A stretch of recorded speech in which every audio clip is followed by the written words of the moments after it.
आज जो ये खास चुनाव होने जा रहा है, उसमें बहुजन समाज पार्टी की नेता मायावती ने जो रास्ता अख्तियार किया है, जो चुना है उन्होंने अपने लिए, वो किधर ले जाएगा?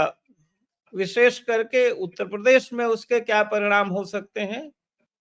और स्वयं बीएसपी की राजनीति के लिए उसका क्या मतलब है? उनको क्या ये लाभ या हानि पहुंचा सकता है? तो लेकिन उस पर आने से पहले मैं आपसे एक छोटा कमेंट ये चाहूंगा कि आज जो परिस्थिति है देश की, उसमें ये आम चुनाव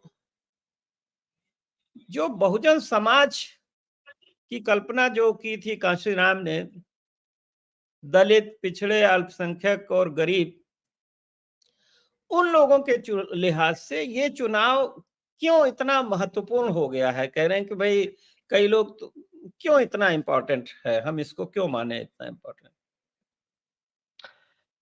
शुक्रिया रामदत्त जी।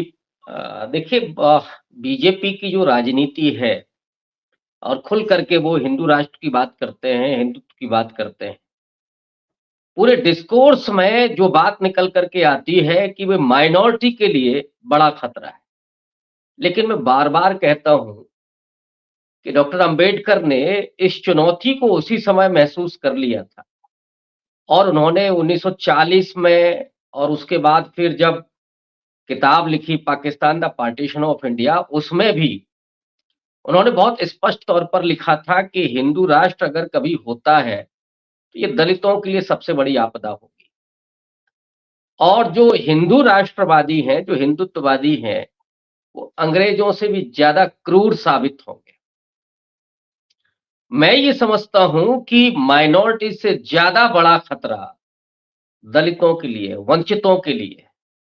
इस लिहाज से ये चुनाव केवल धर्मनिरपेक्षता के लिहाज से नहीं, बल्कि सामाजिक न्याय की राजनीति के लिए सबसे बड़ा चुनाव होने जा रहा है। और ये तब बात मैं कह रहा हूं जब बीजेपी का एक सांसद, कर्नाटक से आने वाले अनंत कुमार हेगड़े, जब वो ये कहते हैं कि नरेंद्र मोदी का नारा 370 पार इसलिए है क्योंकि संविधान बदलना है। और संविधान बदलने का मतलब क्या है कि जो संविधान में दलितों, पिछड़ों, आदिवासियों, माइनॉरिटी के लोगों को, महिलाओं को जो राइट्स हैं, जो अधिकार प्राप्त हैं, वो सारे अधिकार खत्म हो जाएं और एक हिंदू राष्ट्र का संविधान का निर्माण हो।